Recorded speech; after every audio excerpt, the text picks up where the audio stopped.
at a bar somewhere. I don't have alcohol here. I don't know how I'm going to do this.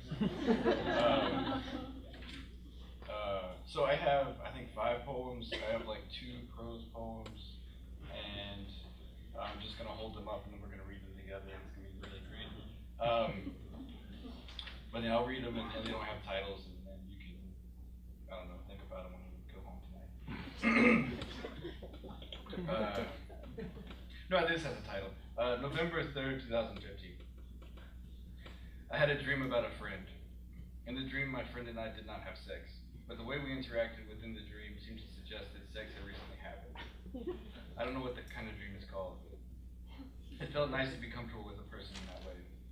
I wondered if the implied dream sex was good or bad. I arrived early to work. I unlocked the office door, then walked to the employee mailroom. I made coffee. I sat at my desk and did not work on anything. My pants were wet from rain. My face was wet from rain and sweat. I read Philip Levine's last book. I felt emotional. I imagined it as a final note to the world. I did not want to read essays, memoirs, interviews from earlier years. I wanted to read the poetry he wrote while ants crawled over his corpse. I drank a cup of coffee. It tasted bitter and warm. I felt nervous.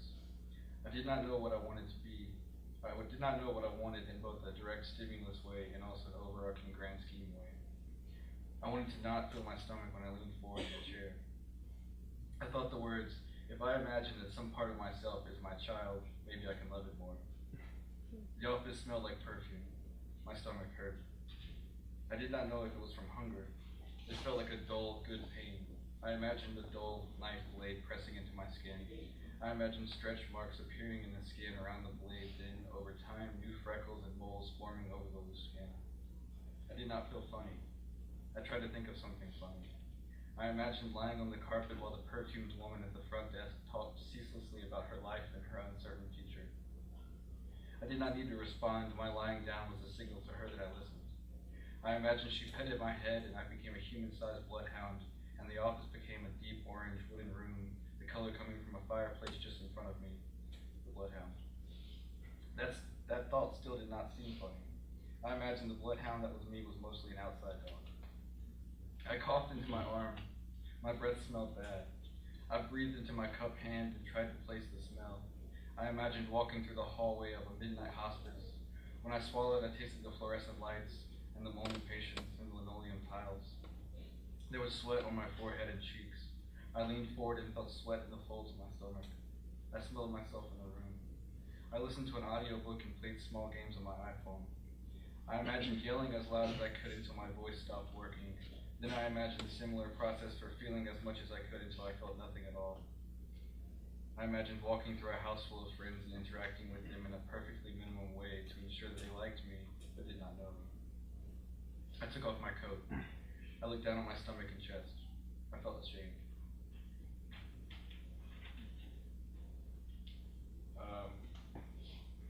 This one, it's like a subtitle but not a title. So what I did was I read underlined Naked Lunch and something from Eliot and something from H.G. and Lovecraft, and then just kind of broke that up and put it into the poem. And I think it's about that. It seems to be about that. I am so happy dancing barefoot on broken beer bottles that I would gladly let death wreak its havoc upon me. My pants legs rolled, shirt unbuttoned, chest exposed. I encouraged the whale of gravity to swallow whole and biblically not digest me in hopes to live under the womb of weight, the weight of water. The inside of the whale is strangely like the underside of a pier. Beneath the cathedral ribs of that animal I will not know God. I will not know anything. I will die patiently in that living is slowly dying without a paper gown, which is only an unbuttoned shirt worn backwards, exposing sad, unpoetic thighs. The jaw of the whale is a gate of heaven, and I will make a hell of heaven, and know a schism in the Gulf of Naples, and drowned, and my lungs will burst like time-lapse daisies, and the ocean water will salt all wounds. The echoing eruptions of Vesuvius will hold the words of God, saying, "You are no longer that creature. We are corpses that will not decay. Slugs will undulate from our eyes and eat the berries that grow from our bones, and their trails will ask in silver, 'What is it?'"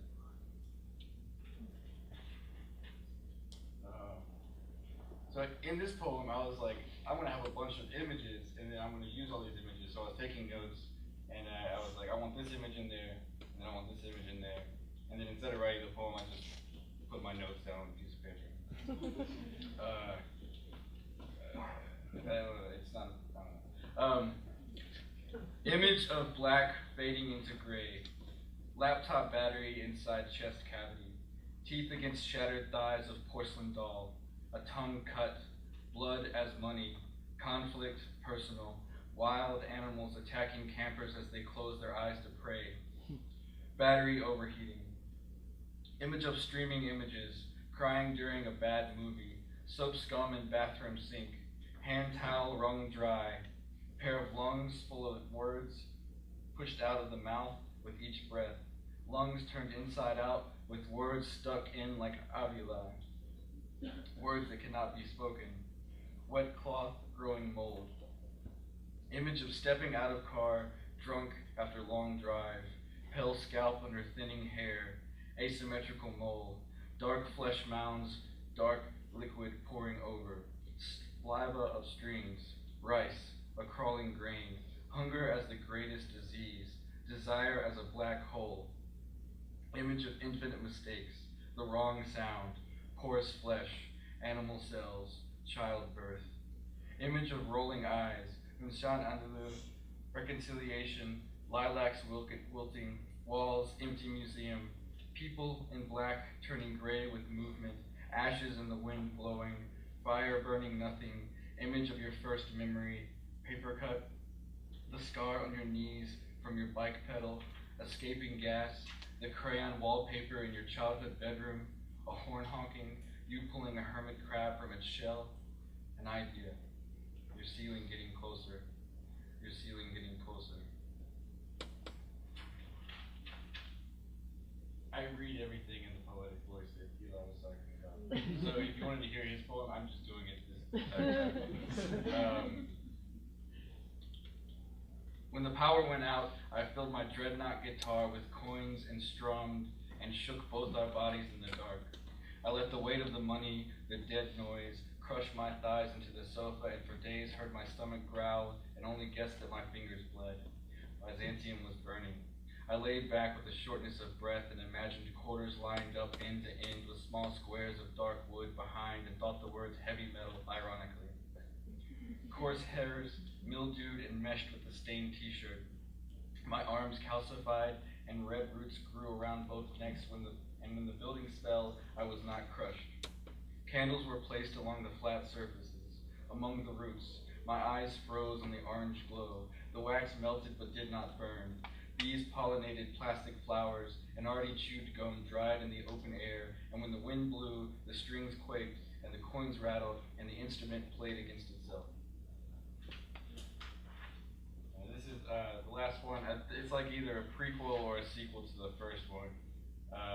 It's October 13th, 2015 is what this was called. I put chicken legs into a ceramic dish. I added ground black pepper, Italian seasoning, sliced tomatoes, and marinara sauce from Trader Joe's. I put the dish into the oven. I listened to Mark Maron interview Fred Armisen from my iPhone. I wanted to drink a glass of brandy, but thought it would make me too tired to write. I poured a glass of brandy. I removed the chicken legs from the oven. I put them on the counter to set. The kitchen smelled like the old fish I threw away earlier. The chicken smelled good. I wanted to smoke a cigarette. I poured a second glass of brandy. The bottle was empty. I sat on the couch and ate a chicken leg with a knife and a fork. I watched About Alex on Netflix. In the movie, a character attempted suicide. I ate a second chicken leg. I focused more attention on the movie. I felt drunk and sad. I imagined that's what suicide felt like. A sad, drunk headache. I wanted to listen to Atlantic City by Bruce Springsteen and sway slowly. There was a marinara sauce stain on my jeans. I ran my finger over it. I wondered which of my friends would commit suicide first. Then I thought it was weird to think about friends and suicide in that context. I tried to stop thinking. I thought about kissing Aubrey Plaza.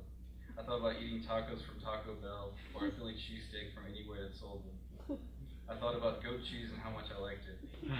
I wanted to eat a cracker with goat cheese on it. I thought that goats were similar in size to dogs and therefore easier to love than cows. Tears came to my eyes as I thought about a goat's rectangular pupils. I said the words, "Goat cheese is the best," aloud to my empty apartment and felt that I was cheering for the underdog in an age-old competition about which animal had the best dairy. I sent text messages to Rhonda about goat cheese. I checked Twitter on my iPhone. I wanted to kneel in a field and run my hands through the dirt. I wanted to wipe the dirt from my hands onto my jeans. I paused the movie and went outside to smoke a cigarette.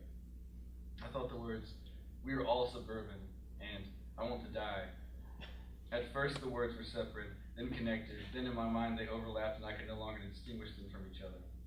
I sent a message to Rhonda that said, "I'm voting for Bernie Sanders." I sent a text message to Rhonda that said, "All indie movies are about 30-somethings lamenting their 20s, and by the time we are 30 there will be a different trend, and we will lament this trend as it spoke to us." Rhonda sent a text message that said that was beautiful. I sent a text message that said, "Nah." I was glad there was still brandy in my glass. I felt warm. I wanted to read. I stared at the books on the bookcase and thought about turning off the movie and sitting on the floor and reading. I thought the words, "I have never called a suicide hotline," and tears came to my eyes. I imagined myself now calling and talking to whoever answered. I imagined myself falling in love with the voice of whoever answered. It seemed unfair to call when I was not planning a suicide. The movie ended. Thank you.